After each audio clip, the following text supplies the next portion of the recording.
엔소 코인, 티커는 ENSO. 오늘의 급등 코인 탐방 시간입니다. 오늘은 엔소, 즉 ENSO라는 코인이 무엇인지, 그리고 오늘 왜 급등했는지 코린이도 바로 이해할 수 있게 어려운 말을 전부 쉬운 말로 바꿔서 한 번에 정리해드리겠습니다. 먼저 결론부터 한 문장으로 말하면, 엔소는 여러 블록체인에서 하는 탈중앙 금융 기능, 예를 들면 교환, 대출, 발행 같은 일을 개발자가 너무 복잡하게 연결하지 않아도 되도록 한 번에 실행되게 도와주는 개발도구 프로젝트의 토큰입니다. 여기서 제일 중요한 포인트는 엔소가 새로운 블록체인을 만든 코인이 아니라 여러 블록체인을 이어서 일을 시키는 도구에 더 가깝다는 점입니다.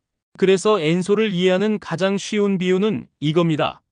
원래는 개발자가 블록체인에서 무언가를 하려면 여러 단계를 하나하나 연결해야 하는데, 엔소는 목표를 말하면 그 목표가 되게끔 실행 경로를 만들어주는 자동 실행 도구 같은 느낌입니다. 예를 들어 사용자가 이 코인을 저 코인으로 바꾸고 그걸 담보로 대출까지 받고 일부는 다시 예치해라 같은 복잡한 일을 하고 싶을 때 개발자는 보통 여러 서비스를 하나씩 붙여야 하잖아요. 엔소는 그 복잡한 붙이기 작업을 줄여주는 쪽을 목표로 하는 겁니다. 그래서 엔소가 강조하는 핵심은 복잡한 연결 작업을 덜어준다. 개발이 쉬워진다. 여러 체인을 넘나드는 실행이 쉬워진다. 이 한 줄로 정리됩니다. 자, 이제 오늘 왜 급등했냐? 코린이가 급등을 볼 때 제일 먼저 해야 하는 습관은 호재를 찾기 전에 거래대금을 보라입니다. 왜냐하면 가격은 말이고 거래대금은 돈이기 때문입니다. 오늘 엔소는 최근 24시간 기준으로 가격이 크게 뛰었고 동시에 거래대금도 크게 잡혔습니다. 이런 경우는 대부분 좋아서 올랐다라기보다 돈이 들어와서 올랐다로 먼저 해석하는 게 안전합니다. 쉽게 말해 작은 가게에 갑자기 손님이 몰리면 줄이 생기듯이 거래가 갑자기 몰리면 가격은 확 튀기 쉬워집니다. 그리고 엔소는 여기서 한 가지 조건이 더 붙습니다. 엔소는 현재 유통량, 즉 시장에서 실제로 사고 팔 수 있는 코인 수량이 약 2059만 개 수준으로 잡히는 편입니다. 유통량이 적다는 건 무슨 뜻이냐면 사람들이 몰려들 때 오르는 속도가 빠를 수 있다는 뜻이기도 하지만 반대로 사람들이 빠질 때 떨어지는 속도도 빠를 수 있다는 뜻입니다. 즉, 유통량이 적은 코인은 로켓도 빠르고 낙하도 빠른 경우가 많습니다.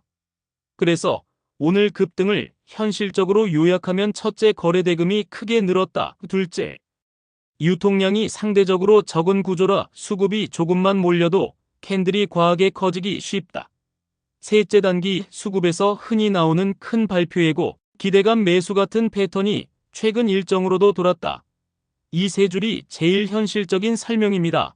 여기서 재료를 하나 더 붙이면 엔소는 최근 이슈로 체인 간 이동을 도와주는 연결 기술과 함께 체인 사이에서 실행이나 발행 같은 작업을 더 잘하게 만드는 흐름이 언급되는 편이고, 이런 종류의 재료는 시장에서 한 번씩 크게 주목받는 테마이기도 합니다. 다만 코린이 입장에서는 이걸 이렇게 바꾸어 이해하면 됩니다. 여러 블록체인에서 일을 시키는 기술이 요즘 인기고 엔소가 그쪽 이야기를 갖고 있으니 관심돈이 붙을 수 있다. 이 정도면 충분합니다. 이제 투자 가치가 있냐를 판단하는 프레임으로 넘어가겠습니다. 코린이가 가장 위험한 질문은 이거 좋은 코인이에요? 나쁜 코인이에요?입니다. 코인 시장에서는 좋은 코인도 비싸면 위험하고 나빠 보이는 코인도 싸면 반등이 나옵니다. 그래서 우리는 장점과 단점을 동시에 보되 특히 엔소에서는 세 가지를 딱 고정으로 보시면 됩니다. 첫째, 엔소는 독자 블록체인이 아니라 개발도구 성격이 강하다. 그러니까 초당 처리 속도 같은 기술 숫자로 경쟁한다기보다 개발자들이 실제로 쓰냐, 연동이 늘어나냐로 평가해야 한다. 둘째, 엔소는 계약 주소가 2개 체인에 걸쳐 표시될 정도로 멀티체인 환경에서 움직이는 구조가 잡혀 있는데, 이건 좋은 말로는 활용성이지만 나쁜 말로는 구조가 복잡해질 수 있다는 뜻이기도 하다. 셋째, 엔소는 공시 문서 기준으로 자체 메인넷이 없다라고 정리돼 있고 발행 운영 주체는 ENSO로 표기되지만 설립지나 소재지, 법적 성격이 확인되지 않는다고 함께 적혀 있습니다. 코린이에게 이 문장은 그냥 이렇게 바꾸면 됩니다. 누가 운영하는지 이름은 있는데 회사가 어느 나라에 등록됐는지 같은 법적 정보가 딱 잘라 확정되지 않은 부분이 있다. 그러니 규제나 분쟁 같은 이슈가 생기면 불안이 커질 수 있다. 이게 핵심입니다. 그리고 또 하나 매우 중요한 리스크가 있습니다. 보안감사 보고서가 없다고 기재되어 있다는 점입니다. 여기서 보안감사라는 건 쉬운 말로 외부 전문가가 이 시스템을 점검해서 위험한 구멍이 없는지 확인한 보고서라고 보면 됩니다. 감사 보고서가 없다는 건 무조건 위험하다는 뜻은 아니지만 코린이가 판단할 근거가 줄어드는 건 맞습니다. 그래서 엔소는 이야기는 좋게 들릴 수 있지만 검증 자료가 부족한 부분이 있다는 점을 리스크로 넣어야 합니다. 다음으로 토크노믹스, 즉 물량 구조를 아주 쉽게 정리하겠습니다. 코인 가격을 움직이는 진짜 엔진은 결국 수요와 공급인데 공급의 핵심은 총 발행량, 최대 발행 가능량, 그리고 지금 유통되는 양입니다. 엔소는 현재 총 공급이 1억 개로 잡히고 최대 공급 가능량은 1억 2,733만 9,703개로 잡힙니다. 그리고 지금 시장에서 도는 유통량은 약 2,059만 개입니다. 이 숫자들이 말해주는 건 간단합니다. 지금은 유통이 비교적 적어서 수급이 붙으면 빠르게 튀지만 시간이 지나면서 유통이 점진적으로 늘어나면 매물이 나올 수 있다는 겁니다. 특히 문서에는 향후 48개월 동안 점진적으로 유통 같은 표현이 있고 투자자나 팀, 조언자 물량은 처음 1년은 묶어두고 그 다음 24개월 동안 나눠서 풀릴 수 있다는 구조가 언급됩니다. 이걸 코린이 말로 바꾸면 이렇습니다. 특정 시점부터는 물량이 정해진 규칙대로 시장에 나올 수 있다. 그러면 상승이 나와도 매물 때문에 눌릴 수 있다.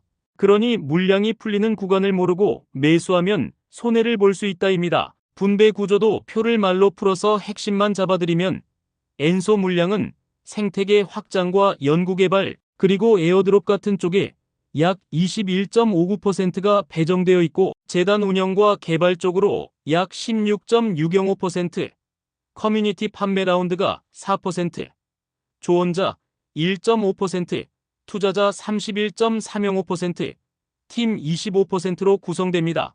여기서 코린이가 딱 잡아야 할 포인트는 투자자와 팀 물량이 합치면 꽤 크다. 그러니 유통 일정이 중요하다입니다. 다음은 거래소 부분인데요. 국내 원화 시장에서 체감하는 곳은 빗썸의 원화 마켓이고 해외 거래소는 바이낸스, 바이비트, 비트겟, 게이트, 빙엑스 등에서 유통된다고 정리되어 있습니다. 그리고 2026년 1월 말에는 HTX에서 거래가 열린다는 자료도 있습니다. 코린이에게 거래소 정보가 중요한 이유는 단 하나입니다. 내가 거래하는 곳의 호가창이 깊냐 얕냐입니다. 호가창이 얕으면 내가 사고 팔 때 내가 생각한 가격과 다르게 미끄러지면서 체결되는 일이 생기는데 이걸 쉬운 말로 체결 미끄러짐이라고 부르겠습니다.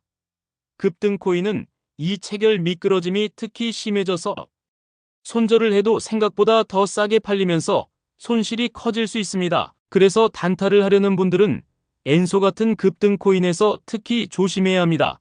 이제 오늘 급등을 데이터로 해석하는 5줄 결론을 드리겠습니다. 첫째, 가격이 튄 날은 거래대금이 먼저 튄다. 둘째, 유통량이 적은 코인은 돈이 몰리면 더 빨리 튄다.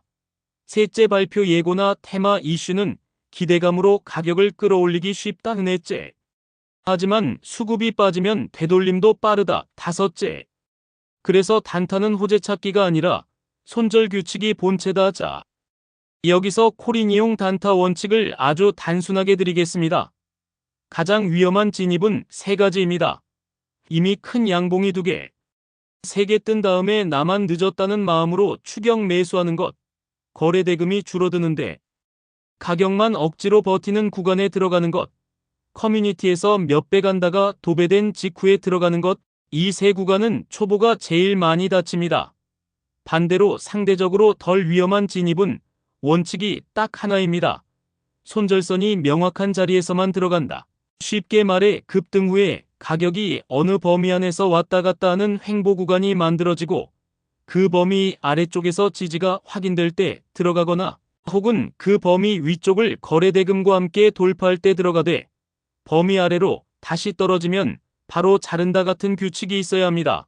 다시 말해, 단타에서 제일 중요한 질문은 언제 사냐가 아니라 틀리면 어디서 자를 거냐입니다.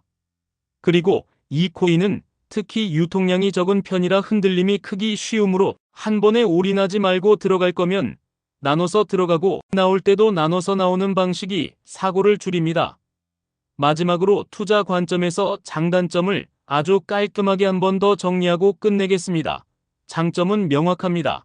여러 체인을 넘나들며 탈중앙 금융을 실행하는 인프라 테마는 시장이 한 번씩 크게 주목할 수 있고, 실제로 개발자들이 쓰기 시작해서 연동과 사용이 늘어나면 단순한 유행이 아니라 채택 이야기로 확장될 수 있습니다. 반면 단점도 명확합니다. 발행 운영 주체의 법적 정보가 공시상 확정되지 않은 부분이 있고, 보안감사 보고서가 없다고 기재된 점은 리스크이며, 유통량이 적은 구조는 급등과 함께 급락도 빠르게 만들 수 있습니다. 그래서 엔소를 만지는 체크포인트를 한 줄로 요약하면 이겁니다. 오늘의 상승이 거래 대금이 동반된 진짜 수급인지 확인하고, 테마 이슈가 실제 사용 증가로 이어지는지 구분하고, 유통 일정과 매물 구간을 체크하고, 단타라면 손절 규칙을 먼저 적어놓고 들어가라입니다. 오늘 내용은 매수 추천이 아니라 사고를 줄이기 위한 기준입니다. 코인은 정보로 이기는 게 아니라 규칙으로 살아남습니다. 특히 엔소처럼 급등이 빠른 코인에서는 더더욱 그렇습니다.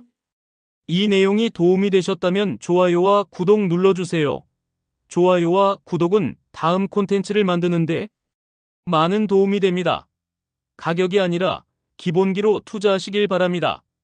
머니픽 코리아 굿뉴스 GNTV였습니다. 세상의 모든 투자자, 여러분의 성투를 응원합니다. 감사합니다.